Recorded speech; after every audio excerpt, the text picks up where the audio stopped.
नमस्कार, मैं कमलेश कबीर आपका एक बार फिर स्वागत करता हूं इस नए एपिसोड में।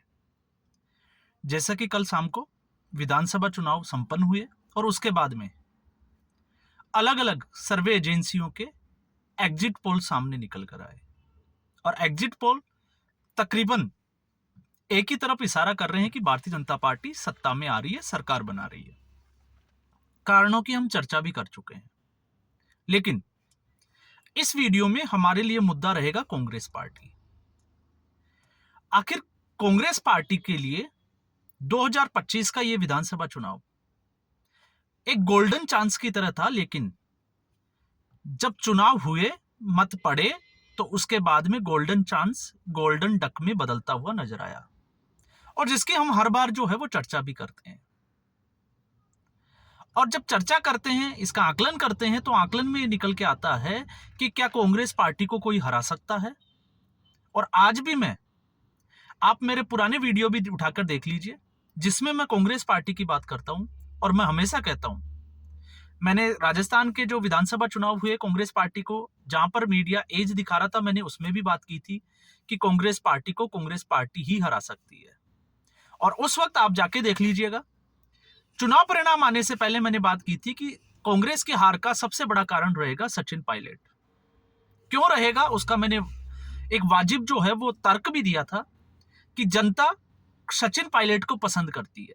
2018 में सचिन पायलट की वजह से ही कांग्रेस पार्टी सत्ता में आई थी। उस वक्त वो प्रदेश अध्यक्ष थे और सबको लग रहा था कि अगला मुख्यमंत्री सचिन पायलट होंगे, लेकिन मुख्यमंत्री बनाया गया अशोक गहलोत को। मनमुटाव भी देखने को मिला। तो फिर एक जो है वो जनता को मैसेज देने की कोशिश की कि मुख्यमंत्री का जो पद है वो 2.5 साल के लिए रहेगा। लेकिन जब 2.5 साल के बाद में भी मुख्यमंत्री नहीं बनाया गया, तो उसके बाद में जिस तरीके से मानेसर का कांड हुआ और अपनी सरकार के खिलाफ सचिन पायलट ने पदयात्राएं भी निकाली, तो उसके बाद में, क्योंकि जब भी हम आकलन पे जाते हैं तो सही और सटीक अगर आपको आकलन करना है तो ग्राउंड पे जो रिपोर्टिंग कर रहे हैं, भले ही वो छोटे लेवल के पत्रकार ही क्यों ना हो, आप उनके वीडियो जो है वो एक बार देखें, समझे और फिर उसके बाद में अपने आकलन पे जाएं। तो रिपोर्टिंग पे जब चीजें निकल के आई कि सचिन पायलट के जो चाहने वाले या कांग्रेस पार्टी के जो समर्थक है, वो सचिन पायलट को तो चाहते हैं, कांग्रेस पार्टी को भी चाहते हैं, लेकिन अशोक गहलोत को जिसको कहें कि हम ये कह सकते हैं सबक सिखाना चाहते हैं। और जिन 40 से 43 सीटों के ऊपर जहां पर सचिन पायलट का प्रभाव हुआ करता था, वहां पर कांग्रेस पार्टी की आप स्थिति देखोगे 13 से 14 सीटों पर आकर सिमट गई। तो कांग्रेस पार्टी की हार का सबसे बड़ा कारण। उसके बाद में हरियाणा, तो हरियाणा के विधानसभा चुनाव में भी हमने बात की थी, क्योंकि जब चुनाव एक तरफा जा रहा था, कांग्रेस पार्टी का माहौल था, लोकसभा चुनाव परिणाम आ चुका था और कांग्रेस पार्टी के हौसले भी बुलंद थे। अब ऐसी स्थिति में उस वक्त भी मैंने एक वीडियो बनाया था कि इस बार भी जो है वो कांग्रेस पार्टी को कांग्रेस पार्टी ही हरा सकती है। और कारण था, कांग्रेस पार्टी में जो बड़े कद के जो नेता थे, चाहे वो हुड्डा परिवार हो, रणदीप सुरजेवाला हो, कुमारी सैलजा हो, इनमें तालमेल की कमी, पद की महत्वाकांक्षा। और उस महत्वाकांक्षा में, क्योंकि पद की महत्वाकांक्षा बड़ी होती है, और ऐसे में जिस तरीके से कांग्रेस पार्टी की जस्सी पटवाड़ की जो नामांकन रैली थी, उसमें आपको पता होगा एससी और एसटी के लिए जिस तरीके से गलत शब्दों का इस्तेमाल किया गया, तो उससे इशारा साफ हो गया था कि अब जो है वो दलित समाज, एससी एसटी जो है वो जो रिजर्व सीटें हैं या कहें तो ये कांग्रेस के खिलाफ जाएगा। जिंद में एक महापंचायत होती है और फिर जब चुनाव परिणाम आता है तो यहां पर पूरा मीडिया जो है वो धराशायी हो जाता है। वजह, हमें लगा कि कांग्रेस पार्टी जो है वो भारतीय जनता पार्टी की नहीं, कांग्रेस पार्टी अपनी गलतियों से आ रही। महाराष्ट्र विधानसभा चुनाव में भी ठीक उसी तरीके का जो है वो कांग्रेस पार्टी का आकलन रहा। लेकिन अब बात करते हैं हम दिल्ली की विधानसभा की। दिल्ली विधानसभा में जिस तरीके से कांग्रेस पार्टी चुनावी मैदान में उतरी थी, तो लग रहा था कि कांग्रेस पार्टी अपना खोया हुआ वोट हासिल करने के लिए, क्योंकि जीत पाना बहुत मुश्किल था, लेकिन जो वोट आम आदमी पार्टी की तरफ शिफ्ट हुआ, उस वोट को हासिल करने में कामयाब होगी। और उसके पीछे कुछ कारण भी थे जो इशारा कर रहे थे कि कांग्रेस पार्टी अगर चाहे तो वो इस बार जो है वो दिल्ली में बहुत कुछ अच्छा कर सकती है। कैसे कर सकती है?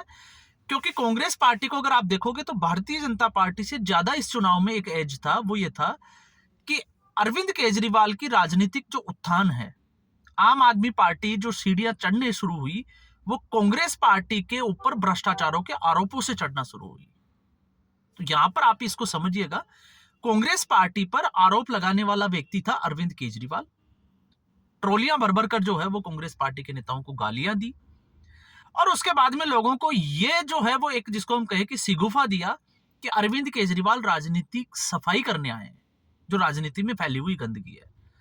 तो अगर 2020 के पैटर्न तक आप देखोगे तो आप ये नहीं कह सकते कि कांग्रेस पार्टी कमजोर हो गई, क्योंकि कांग्रेस पार्टी के आरोपों के या भ्रष्टाचार का जो आरोप लगे थे उसके जिसका हम कहें कि उसका उलट जो असर देखने को मिला, वो उस असर में जो है वो सारे दोनों चुनाव प्रभावित हुए, 2013, 15 और 20।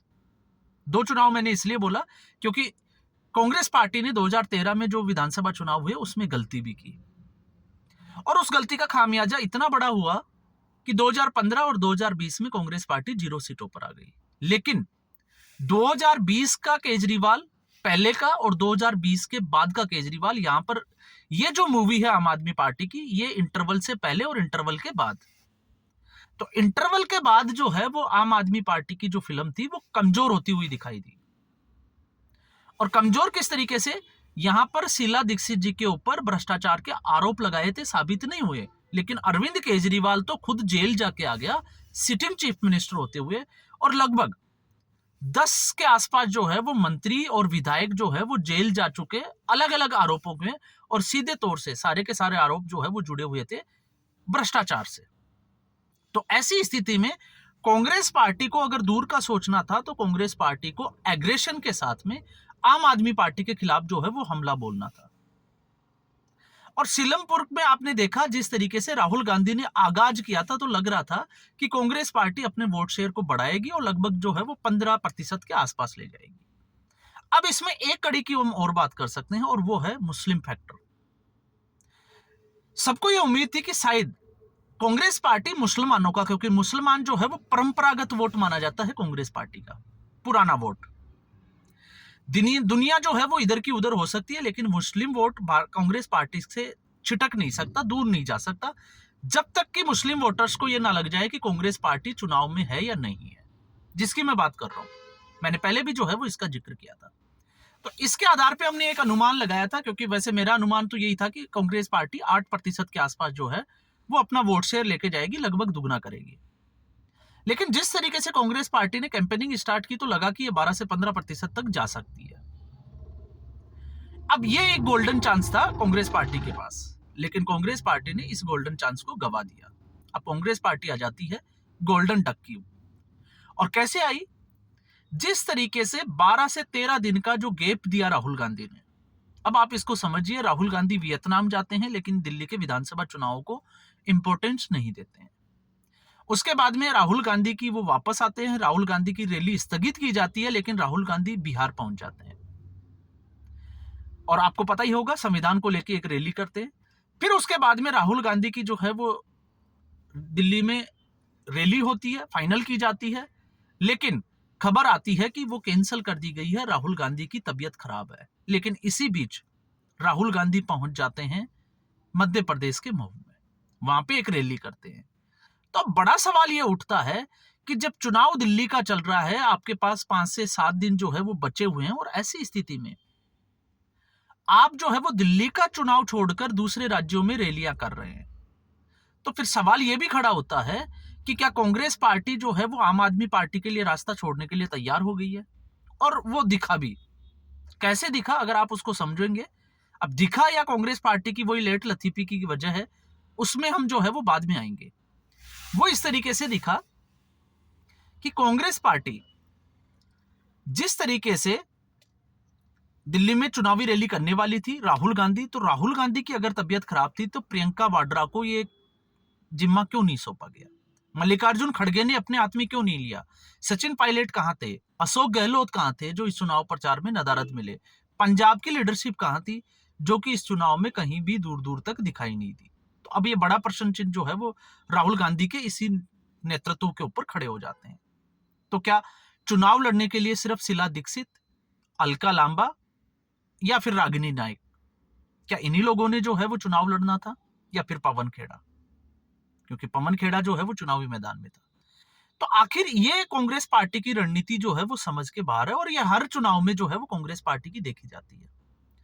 अब आप देखिएगा, उसमें कांग्रेस पार्टी के कवर करने वाले अगर आप पत्रकारों को देखोगे, जिसमें मैं मानता हूं कि आदेश रावल की अगर हम बात करें तो शायद वो सटीक बैठेगा। कांग्रेस पार्टी की दिल्ली के विधानसभा चुनाव को लेकर उसकी रणनीति के ऊपर चर्चा होनी थी। जूम ऐप से जो है वो मीटिंग ली की, और उसको राहुल गांधी आते हैं, जुड़ते हैं, 2 से 3 मिनट में वो लॉग आउट करके उससे आउट हो जाते हैं। क्यों? क्योंकि वो कांग्रेस पार्टी के जो नेता थे उनके ऊपर नाराज दिखाई देते हैं। वजह क्या थी कि वो किस तरीके से, या उनकी रणनीति जो है वो क्या है, इसको उनको अभी जो है वो अभाव है। अब ये कांग्रेस पार्टी की सबसे बड़ी कमी जो हर चुनाव में निकल कर आती है। अब ऐसा क्यों निकल के आती है? अगर हम इसको समझें तो कांग्रेस पार्टी में इस वक्त केसी वेणुगोपाल जिसको आप संगठन महासचिव है, और संगठन महासचिव की जिम्मेदारी होती है कि देश भर के संगठन को मजबूत करना। अब दिल्ली में कांग्रेस पार्टी की सारी हाईकमान रहती है, बड़े नेता रहते हैं, तो आखिर दिल्ली के विधानसभा चुनाव में भी कांग्रेस पार्टी अपना संगठन मजबूत क्यों नहीं कर पाई बूथ स्तर पर जाकर? ये एक बड़ा जो है वो सवाल खड़ा हो जाता है। तो फिर क्या केसी वेणुगोपाल ये सिर्फ जो है वो जिस तरीके से उनके ऊपर आरोप लगे, क्या वो एस परस्त जो है वो पर्सन है, या फिर राहुल गांधी के करीबी है इसलिए उनको पार्टी जो है वो जिसको कहें संगठन महासचिव बना रखा है? तो ये अपने आप में जो है वो सवाल खड़े करता है।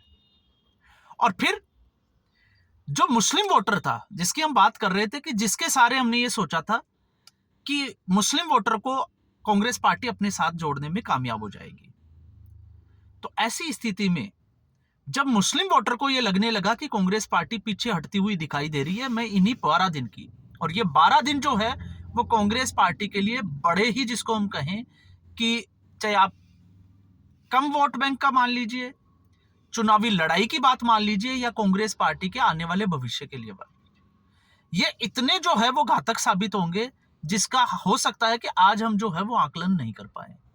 क्यों होंगे? क्योंकि अगर कांग्रेस पार्टी इस स्थिति में, जहां दिल्ली की जनता आम आदमी पार्टी से जो है वो बिल्कुल फेड अप हो चुकी है, उसे दूर जाना चाहती है, परिवर्तन चाहती है, और उसमें अपना वोट बैंक वापस नहीं ला सकती, तो फिर किसी भी सूरत में जब अगर फाइट में आएगी तो क्या कांग्रेस पार्टी चुनाव लड़ पाएगी? लगता तो नहीं है कि कांग्रेस पार्टी जो है वो चुनाव लड़ पाएगी। तो इसलिए मैंने बोला था कि ये गोल्डन चांस था, लेकिन गोल्डन डक में चला गया। अब आप यहां पे देखिए, जब मैंने ये बात बोली कि मुस्लिम वोटर, तो मुस्लिम वोटर या मुस्लिम इलाकों में जो जो यूट्यूबर्स पहुंचे, सोशल मीडिया वाले, जो पत्रकार है या नहीं है, जो आजकल जो है वो ज्वाइन किया है, उन्होंने ग्राउंड से रिपोर्टिंग स्टार्ट की और उन्होंने मुस्लिम मतदाताओं से बात करी। और अगर आप बातचीत करोगे, आप देखोगे सोशल मीडिया पे, तो आपको एक चीज जो है वो कॉमन मिलेगी। मुस्लिम मतदाता आपको ये कहता हुआ मिलेगा, जब कांग्रेस पार्टी चुनाव लड़ ही नहीं रही तो वो अपना वोट खराब क्यों करे कांग्रेस पार्टी को देकर। और आप मान के चलिए, जिस दिन मतदाता अगर ये सोचने लग गया कि कांग्रेस पार्टी तो चुनाव लड़ ही नहीं रही है, तो फिर कांग्रेस पार्टी की जो क्रेडिबिलिटी है उसके ऊपर सवाल खड़े होना शुरू हो जाते हैं। तो क्या कांग्रेस पार्टी जो गलतियां कर रही है, या फिर गलतियों से सबक लेना ही नहीं चाहती? यह भी अपने आप में जो है वो सबको आश्चर्यचकित करता है। हमने देखा कि कांग्रेस पार्टी हरियाणा से कुछ सबक लेगी, लेकिन कांग्रेस पार्टी ने एक फैक्ट फाइंडिंग कमेटी बनाई, और फैक्ट फाइंडिंग कमेटी में ऐसे लोगों को जिम्मेदारी दी गई जो अपने अपने स्टेट में कांग्रेस पार्टी को बर्बाद करने में सबसे आगे रहे, फिर चाहे वो अशोक गहलोत हो या फिर प्रताप सिंह बाजवा पंजाब से हो। कांग्रेस पार्टी में फूट का कारण ऐसे नेता ही थे। इन नेताओं को जिम्मेदारी दी गई, लेकिन उस फैक्ट फाइंडिंग की रिपोर्ट जो आई उसके बाद में क्या कांग्रेस पार्टी में कोई बदलाव हुआ?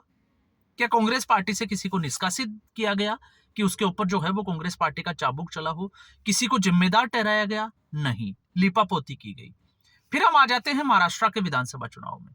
महाराष्ट्र के विधानसभा चुनाव के बाद में 28 नवंबर को सीडब्ल्यूसी की जो है वो एक कार्यकारिणी बैठक होती है, और उसका जो है वो मुद्दा होता है महाराष्ट्र का चुनाव, और उसमें जो है वो अजय माकन तक जो है वो सवालों के घेरे में और कटघरे में खड़े किए गए हरीश रावत जैसे नेताओं को।